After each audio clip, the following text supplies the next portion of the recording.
Please, Studio Bones, please. Please don't screw up Season 6 of My Hero Academia. Please, please.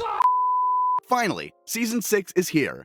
And let me tell you, this season is going to be the best season so far, and as someone who read the manga, I can guarantee that you'll enjoy it a ton.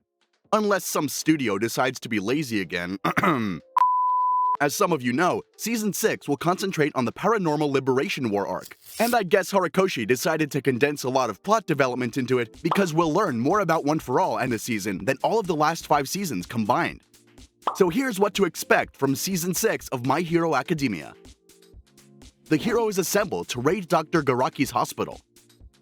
About a week after receiving the hospital tip, Twice meets up with Hawks asking for advice on what to say about the idea of liberation, saying that the others in his unit don't trust him, and wonders if he should just express his own views. Twice, thinking that Hawks is his friend, is going to be a major plot device down the road, so keep on watching. After Hawks questions Twice more, he realizes that their plan is to attack major cities all across the nation, where Destro and his other party leaders will take over the non-functioning and lawless cities, distributing items and a call for freedom in the name of self-defense. With Tomura sitting on a throne of rubble amidst the chaos, Hero Society will be completely destroyed. He internally thanks Twice for helping him get all the pieces into place in his mind, admitting that he felt he was the one he had to look out for the most after he learned he overcame his trauma, seeing him as no longer a minor villain, while also acknowledging Twice as a good-hearted person. A team of pro-heroes gather together for a meeting with Naomasa. He reveals to them that the mysterious Dr. Ujiko, the manufacturer of the Nomu, is actually Kyudai Garaki, and that their objective is to take down all the members of the Paranormal Liberation Front at once in the hospital. Furthermore, there's another group of heroes that waits outside the Gunga Mountain Villa, together with some students from Class 1A ready to ambush the villains. Things are about to get real. With everything ready, Burnin signals the students to start evacuating the citizens. At the same time, Endeavor and his squad proceed with the mission and raid the Jaku General Hospital.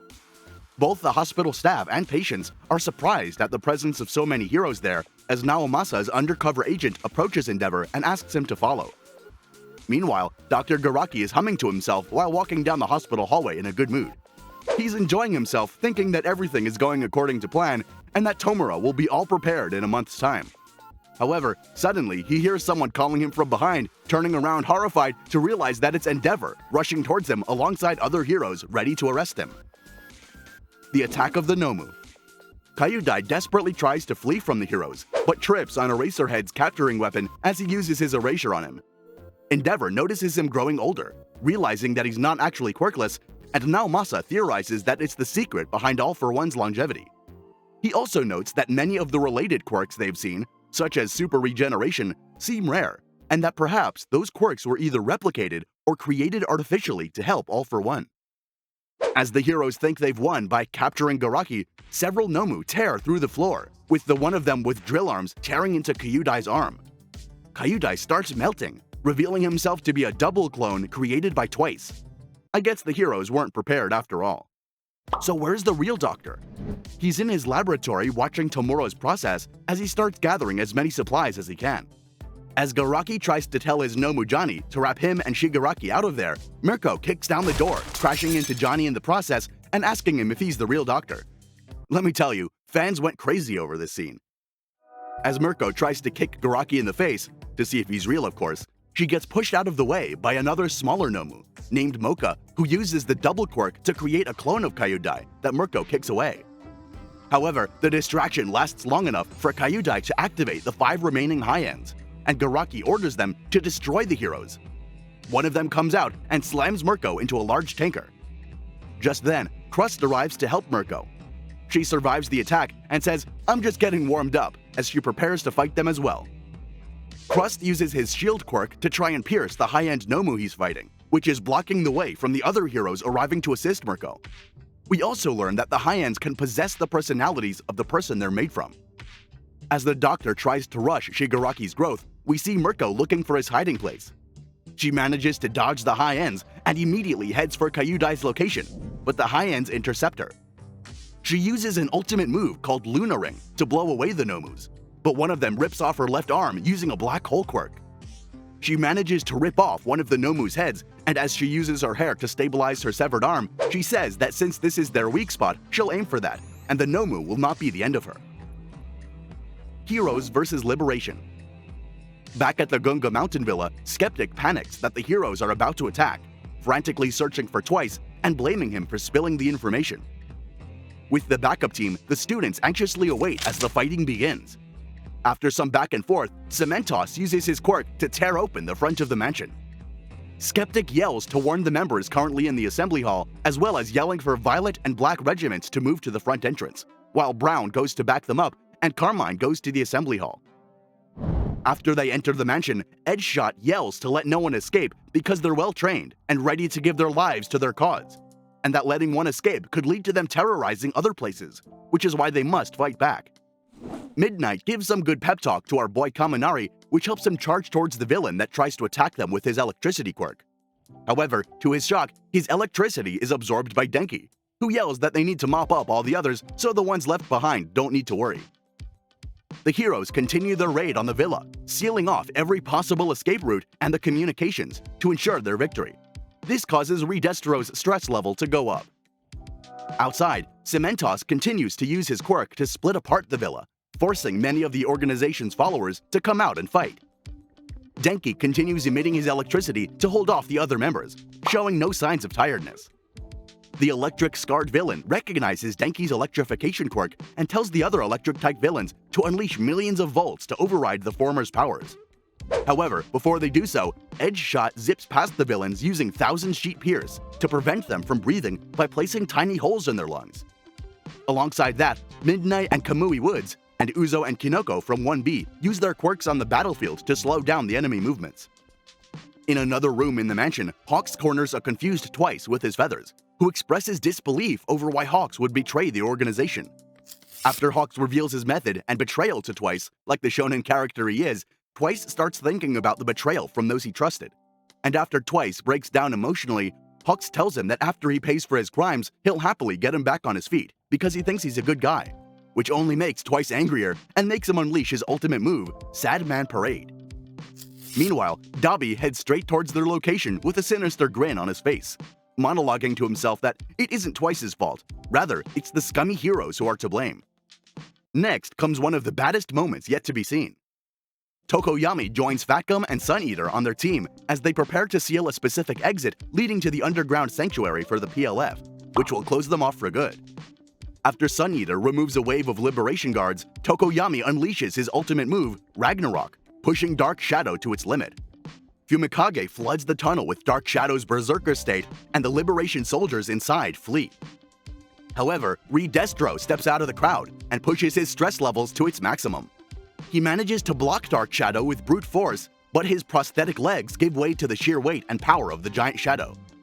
Redestro gets blasted through the rear wall of the tunnel and reveals the secret passageway. Tokoyami recalls Dark Shadow and tells him that downstairs is a true monster, far more powerful than even the man who withstood their Ragnarok. Fortunately for them though, Gigantomachia won't move unless he gets a direct order from his master. Meanwhile, Hawks slashes apart Twice's Sad Man's Parade barrage effortlessly. After some dialogue between the two, Twice demands Hawks stop talking and rushes at him, but Hawks pins him to the floor with blinding speed and has a bladed feather a few inches from his face. Hawks solemnly tells Twice that because he won't give up, he feels he has no choice but to kill him, causing Twice to claim that Hawks is no hero because he's trying to cut out the stragglers. But before Hawks can kill Twice, the wall explodes with blue flames that engulf the entire room. Dabi then emerges, stating that Hawks won't be passing anything on because Twice was heard loud and clear. Hawks rolls out the scorching flames with Twice, but Dabi stomps on his head and shatters his goggles. Dabi then ignites the flames around his feet and tells Hawks that his sentimental attitude tripped him up after all. As Dabi is about to attack again, Hawks uses his feathers to quickly get him and Twice out of the way, and tells Dabi that he nearly burned Twice, but Dabi claims that he knew Hawks would have gotten him out of the way since that's what heroes are supposed to do. Yeah, right. Hawks realizes that he won't be able to fly away with his wings all burnt, but decides to move himself and Twice away from the area. Twice, however, immediately crawls away from Hawks and yells at Dabi to destroy him. As Dabi unleashes his flames, he tells Twice that with him, they can destroy all the heroes, and gives him permission to go wild and back up the others. Twice agrees, and they give each other a high five. However, Hawks suddenly appears behind Dabi, as he realizes that he went outside with the blast of fire in order to flank him. Twice yells at Hawks to get out of his way as Dabi calls Hawks by his real name, Keigo Takami. This leaves Hawks distracted enough for Twice to get away, as Hawks is left puzzled as to how Dabi knew who he was. Twice sees his friends being attacked downstairs and tries to help, but Hawks again appears behind him with a feather blade and stabs him in the back. We see Twice melting in Toga's hands, apologizing to her. Back outside during the fight, Fat Gum carries Juzo, Kinoko, Denki, and Fumikage in his body, ready to return them back to the rear. But seeing flames come out of the mansion, Tokoyami realizes that Hawks is still inside and might need some help. So he manages to escape Fat Gum's hold and heads back. Fat Gum quickly ejects Denki, Kinoko, and Juzo from his body, telling them to make their way back to the rear, as he heads off to provide support for Tokoyami, noting how strong he is for breaking out of his fat. In the mansion, a furious Dabi blasts Hawks away for killing Twice. As he steps on him and burns away his feathers, Hawks looks at Dabi and asks if the face he's making is the face someone should have when their friend has been killed. After some back and forth between the two, Dabi declares that there are no real heroes in the world and that he considers himself the ultimate manifestation of Stain's will. He wishes Hawks goodbye as he's about to claim his life, and that death means nothing to him. Suddenly, however, Dabi is blown away by Fumikage, who arrives just in time to help Hawks. Dark Shadow covers the wounded Hawks' back with Fumikage's cloak while saying that there's nothing left of his wings. Dabi then reveals that Hawks killed Twice, to Tokoyami's shock. What are you shocked about, dude? This is a war. Tokoyami realized that Dabi wasn't able to finish him off earlier because he was talking to him, and that he's doing it again. He deduces that he's not being cocky, but he's actually buying himself time until he can use his flames again effectively. Hawks tells Fumikage to move, and Dark Shadow goes behind Dabi and grabs the rail of the floor to fling the two of them away, but his lack of strength causes them to crash on the lower level. After they land, Fumikage checks on Hawks and finds he has fallen unconscious but is still alive.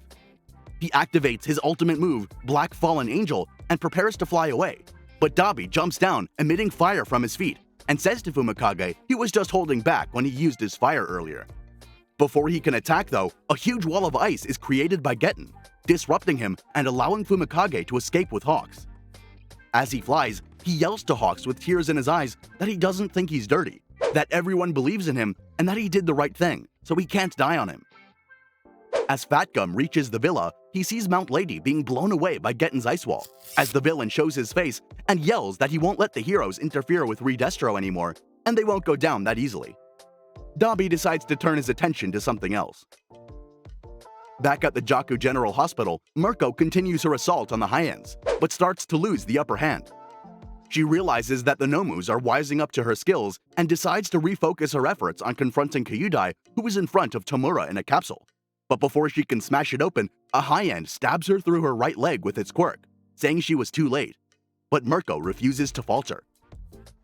Endeavor manages to discover a shortcut to the lab and encounters Crust fighting a High-End who's having trouble due to its super regeneration quirk. Eraserhead soon arrives, using his erasure quirk to shut it down, as Present Mike also joins to assist them. Endeavor and Eraserhead keep fighting the High-Ends, aiding Mirko in the process. While Mirko continues to try and bring her leg down onto Tomura's capsule, she internally notes that the second she saw him, she instinctively knew that she couldn't let him wake up. Kyudai yells for her to stop, but she presses on as Tomura reaches 74% completion. Meanwhile, the high-end Nomu woman figures out that the one negating her quirks is Eraserhead. After getting far enough away from the heroes, the woman Nomu unleashes a dual combination of liquefaction and rupture quirks to unleash multiple shots of liquid at the heroes, which distracts Endeavor long enough for the Nomu he was fighting to attack Mirko again. It grabs her as Tomura reaches 75% completion and proceeds to drag her away, but not before she uses her ultimate move, Luna Arc, to deal more damage to the capsule, destroying the processor. Before the Nomu can drag Mirko away though, Endeavor catapults himself further with Mirko in his arms. Mirko tells him to destroy the capsule containing Tomura and to take down Kyudai, whose name is heard by an irate Eraserhead and Present Mike, as they can't let Tomura awaken no matter what. Eraserhead continues to use his erasure to nullify the High-Ends until reinforcements arrive, and tells Present Mike and Xless to go ahead. Garaki notes to himself that he doesn't want to wake Shigaraki now because he's only 75% completed. Just then, Present Mike uses his voice quirk to shatter the capsule completely, leaving Kyudai aghast. He then runs up to Kyudai and punches him to confirm if he's a clone or not. Exless checks on Tomura and sees that he isn't breathing and that his heart has stopped. Kyudai reveals that he put Tomura into a state of suspension to lighten the burden of stabilization, and that the container was meant to accelerate the stabilization process, support his system, and resuscitate him when necessary, all while crying about how he lived for Tomura's sake. President Mike proceeds to drag Kyudai away and tells him to command the Nomu to stop their attack, while also yelling to Exless to handle Tomura. He complies, but also notices that a machine is still active due to the tubes in front of it buffering the damage, and decides to destroy it himself. While Garaki is being pulled by President Mike, he tells him about his quirk singularity theory and how the scientific community laughed at him 70 years ago. He reveals his true age, which is 120 years old. He also tells him that All for One is the only one that believed him and extended his hand to him, and ever since that day, he saw All for One as a living god. After some back and forth between Garaki and President Mike, we see that inside Tomura's mind, Tomura is surrounded by several large hands and pieces of buildings. He sees his sister talking to him, telling him that she was on his side and that she apologizes for selling him out. Tomura responds that it's alright and that he hasn't forgotten it. A large version of his mother then appears, asking him if he still wants to be a hero, and then tells him that he's been rubbing his ragged eyes and that they'll only get itchier the more he scratches. Tomura, as Tenko, tells her he's fine. Then, a large version of his father appears, yelling that he went into a study, and Tenko turns back into Tomura and destroys him with his quirk. Next, a shadowy version of All for One appears and tells him to come to him. His family reappears to stop him, and they grab him in the same areas that he had their hands on him before, with Kotaro's hand on his face. They're all desperately trying to stop him from following in All for One's footsteps. The last one to appear is his grandmother, Nana, who grabs the back of his head and tells him not to forget them. However, despite their pleas, Tomura destroys the constructs of his family without hesitation, telling them not to reject who he is. The crumbling face of Nana watches her grandson walk over to All for One's darkness, embracing the path of villainy. Back in the lab, the electricity from the tubes jolts Tomura awake. In the city near the Jaku General Hospital, where numerous students are evacuating citizens, Deku gets a bad feeling that something terrible is coming. Meanwhile, under the villa, Redestro yells about his spare legs as one of his minions informs him that Gigantomachia has started moving, as the large monstrosity has picked up his master's scent. Tomura Shigaraki has awakened. To keep this video at a decent length, I decided to make it into 2 parts. You can keep watching part 2 right now. I hope you enjoyed this video. Please like, subscribe, and leave a comment, and I'll see you in the next one.